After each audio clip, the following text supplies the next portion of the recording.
तो स्वागत है दोस्तों आपके अपने और नए चैनल बायोलॉजी वाला के साथ। तो आज मैं बताने वाला हूँ क्लास 12 का सिलेबस फुली एनसीईआरटी बेस्ड। तो इसमें 5 यूनिट पढ़ना है। पहला यूनिट आपके सामने स्क्रीन पर दिख रहा होगा, रिप्रोडक्शन। रिप्रोडक्शन सिंपली समझिए, रिप्रोडक्शन से आप लोग क्या समझते हैं? सीधा प्रजनन नहीं। रिप्रोडक्शन के साथ बहुत सारा चीज़ है। जैसे रिप्रोडक्शन का दो टाइप होता है, एसेक्सुअल और सेक्सुअल रिप्रोडक्शन। उसमें बाइनरी फिजन, एनिमल्स में कैसे रिप्रोडक्शन होता है, प्लांट्स में कैसे रिप्रोडक्शन होता है, ह्यूमन रिप्रोडक्शन में जैसे रिप्रोडक्टिव सिस्टम कैसा होता है, मेल का अलग होता है, फीमेल का अलग होता है, उसका डायग्राम, उसके अंदर का पार्ट्स, माइक्रोस्कोपिक व्यू कैसा होता है, गेमेट्स कैसा होता है, स्पर्म कैसा होता है, ओवरी के अंदर बच्चे डेवलप कैसे करते हैं, वो सारी चीज़ के बारे में। जैसे कि रिप्रोडक्टिव हेल्थ, क्या क्या हमको मतलब कि क्या क्या हमको हम लोग को बचाव करना है रिप्रोडक्शन के समय। उसके बाद कैसे हम लोग रिप्रोडक्शन करने के बाद मतलब कि इंटरकोर्स के बाद बच्चे को जन्म नहीं दे सकते हैं, कैसे प्रोटेक्ट कर सकते हैं।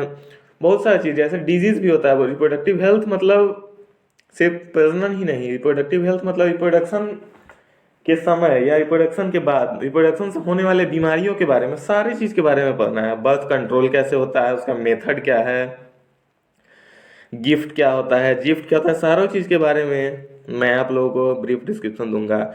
सेक्सुअली ट्रांसमिटेड डिजीज क्या होता है, जो सेक्स के माध्यम से फैलता है उसको सेक्सुअली ट्रांसमिटेड डिजीज कहते हैं। उससे बचाव कैसे करना है, मतलब कि सारों चीज़ों के बारे में पढ़ना है, फुली रिप्रोडक्शन के बारे में।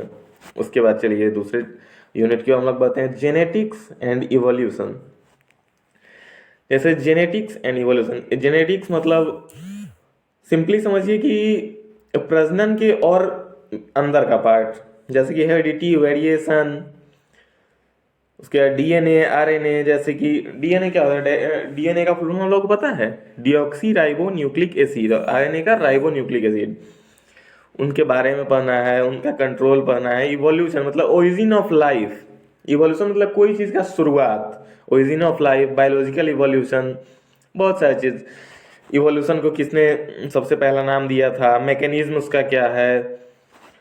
उसके बाद रेडिएशन क्या है, ह्यूमन इवोल्यूशन है। उसके बाद प्लांट्स है, डीएनए क्या होता है, डीएनए फिंगरप्रिंट क्या होता है, स्ट्रक्चर डीएनए कैसा होता है, स्ट्रक्चर आरएनए का कैसा होता है। सेक्स डिटर्मिनेशन मतलब सेक्स का पहचान, ये मेल है ये फीमेल है, वो कैसे किया जाता है। इन ह्यूमंस, इन बर्ड्स कैसे किया जाता है, मधुमक्खियों में कैसा किया जाता है, क्रॉस ओवर क्या होता है, सेक्स लिंक इनहेरिटेंस क्या होता है, सारी चीज़ों का पढ़ना है। क्लाइनफिल्टर सिंड्रोम क्या होता है, बीमारियां क्या होती है, सारी चीज़ का, हेरिडिटी और वेरिएशन दोनों चीज़ के बारे में इसमें पढ़ना है।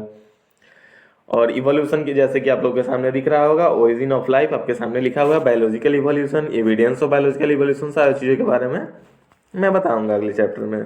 जब मैं चैप्टर पे आऊँगा तो सारी चीज़ों का मैं ब्रीफ डिस्क्रिप्शन दूंगा। अब चलिए यूनिट 3 की ओर, biology and human welfare.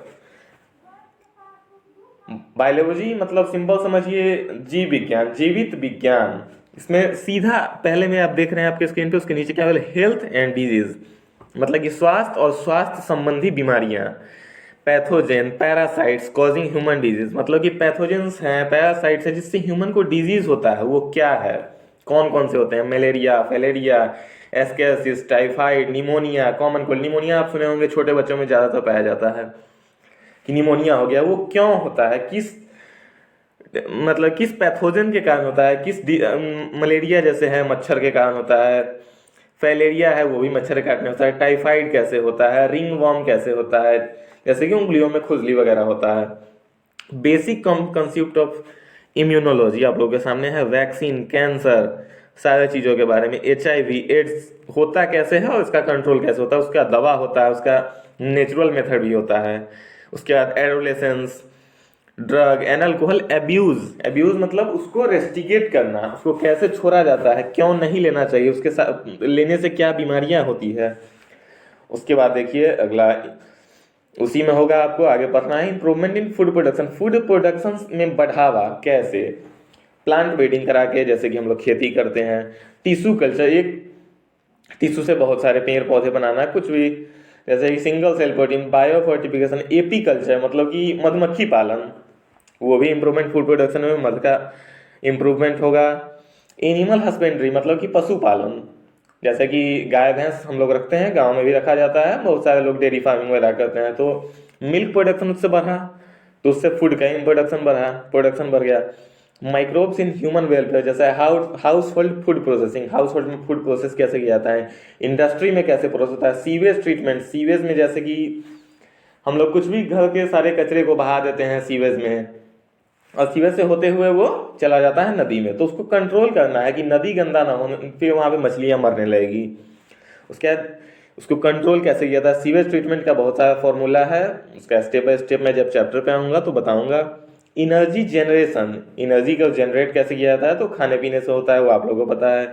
Bio control agent, bio fertiliser, जैसे कि खुद का बनाया हुआ वर्मी कंपोस्ट जैसे हो गया, जैसे गोबर से नहीं खाद बनाया जाता है, आप लोगों को पता ही होगा। तो मतलब कि बायो फर्टिलाइजर से हम लोग फूड प्रोडक्शन कैसे बढ़ा सकते हैं।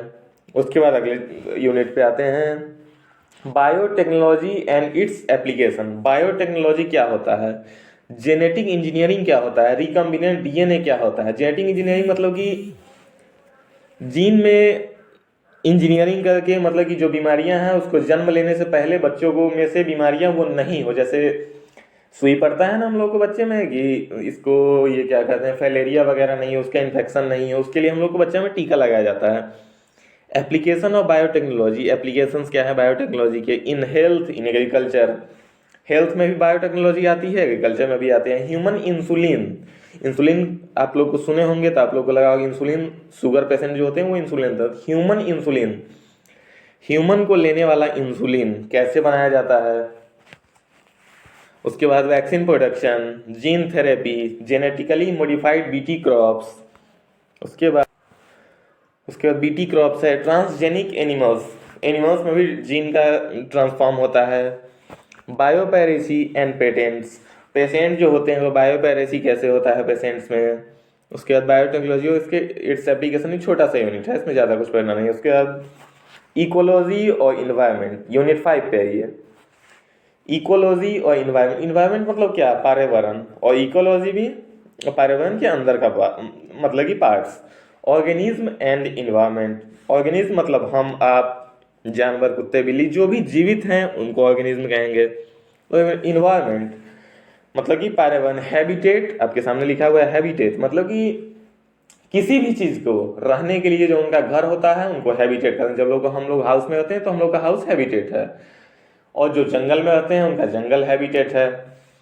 किसी भी चीज, जानवर, बर्ड, सबका अपना अपना हैबिटेट है। Population and ecological adaptation, adaptation मतलब कि किसी को ज़्यादा गर्मी पसंद होता है, किसी को ठंडी पसंद होता है, जो जहाँ एडॉप्ट करता है इसका एडेप्टेशन जैसा होता है, वो जहाँ एडॉप्ट वो करता है, जहाँ वो रहते हैं, जो इन्वायरमेंट उनको अच्छा लगता है वो उनका एडेप्टेशन हुआ। उसके बाद म्यूचुअलिज्म, कंपटीशन अपने आप में, predation, parasitism, population, attributes, growth, growth कैसे, birth rate and death rate. Birth rate मतलब पर थाउजेंड में जो इंक्रीजमेंट होता है बर्थ में, वो बर्थ रेट हुआ, और 1000 के बाद जो जितने भी उसके अंदर में मरते हैं वो डेथ रेट हुआ। एज डिस्ट्रीब्यूशन सबका अलग अलग, कुछ यंग होते हैं, कुछ ओल्ड होते हैं, कुछ मिडिल एज, कुछ बच्चे, उनका डिस्ट्रीब्यूशन होता है। उसके बाद ये इकोसिस्टम, उसी के अंदर में आ जाता है। इकोसिस्टम का पिछला एक यूनिट में ही मैंने बताया है, patterns, component, productivity, decomposition, energy flow, pyramids, biomass energy, nutrient cycle, carbon and phosphorus, ecological succession, सभी चीज आपके सामने क्लियर किया हुआ है एक यूनिट में। ये थोड़ा बड़ा यूनिट है। उसके बाद इसमें ये बायोडाइवर्सिटी, इसके बारे में मैंने पीछे बताया है। उसका इट्स कंजर्वेशन, कैसे उसको बचाया जाए, जैसे कि नेचुरल पार्क को कैसे बचाया जाए, सेंचुरीज जहाँ पे कुछ जानवर जो मर रहे हैं, जो मतलब कि खत्म होने के कगार पर है, उन लोगों को कैसे बचाया जाए, आपके सामने लिखा हुआ है। Endangered organism extinction, red data book क्या होता है, रेड डाटा बुक वह बुक होता है जिसमें जो चीजें खत्म हो रही है, जो जानवर खत्म हो रहे हैं, उन लोगों का उसमें नाम लिखा जाता है कि ये लोग आखिरी कगार पर हैं। लॉस ऑफ बायोडाइवर्सिटी, सेम चीज हुआ, उसको हम लोग को बचाना है। सेंचुरी को, नेशनल पार्क को, हॉटस्पॉट जितना है उस सब लोगों को बचाएं। जैसे जंगल बचाएंगे तो जानवर अपने आप बचेंगे, सेम चीज है। इन्वायरमेंटल इशूज, जैसे कि एयर पोल्यूशन और उसका कंट्रोल। एयर पोल्यूशन तो आप लोग देख रहे हैं आजकल कितना व्हीकल्स, कार्स रोड पे रन कर रहे हैं, तो सभी से तो गैस ही निकलती है ना, वो जो हम लोग के लिए हार्मफुल है, हम लोग के लिए, एनिमल्स के लिए भी हार्मफुल है। और प्लांटेशन लोग कर नहीं रहे हैं। इसके लिए हम लोग को क्या करना है, एयर पोल्यूशन, और इसके एयर पोल्यूशन में सबसे बड़ा योगदान है कि एयर पोल्यूशन कंट्रोल कैसे होगा। तो हम लोग पेड़ लगाएंगे, ऑटोमोबाइल्स का यूज कम करेंगे, तो एयर पोल्यूशन खुद ब खुद कंट्रोल होगा। उसके बाद वाटर पोल्यूशन हो, इसका कंट्रोल। वाटर पोल्यूशन जैसे अभी सीवेज ट्रीटमेंट वाले में मैंने बताया था, सीवेज ट्रीटमेंट में कि सीवेज ट्रीटमेंट में जो हम लोग गंदी नाली में अपने घर का सारा कचरा बहा देते हैं, वो फिर चला जाता है वाटर में और वो पोल्यूटेड होता है, वहाँ मछलियाँ मर जाती है। तो उसके लिए हम लोग सीवेज को ट्रीटमेंट के माध्यम से, सीवेज से जितने भी कचरा होंगे उसको हम लोग छांट लेंगे, और जो रेस्ट वाटर बचेगा वो हम उसमें जाने देंगे, नदी नाले में। उसके बाद एग्रोकेमिकल इफेक्ट, जैसे कि केमिकल्स हैं फैक्ट्रीज में, वो सीधा पानी में आई, तो उन लोगों को हम लोग को रोकना है। Solid waste management, radioactive waste management, जैसे कि हम लोग मोबाइल फोन वगैरह यूज करते हैं, तो उससे भी तो ग्रीन हाउस पे इफेक्ट करता है, इन्वायरमेंट पे इफेक्ट करता है।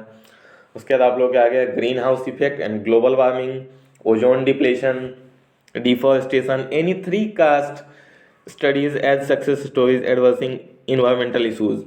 जो तीन कारण है, तीन कारण नहीं, कारण तो बहुत सारा है, उस सभी चीजों के बारे में हम लोग को ब्रीफ पढ़ना है पूरे 12th में।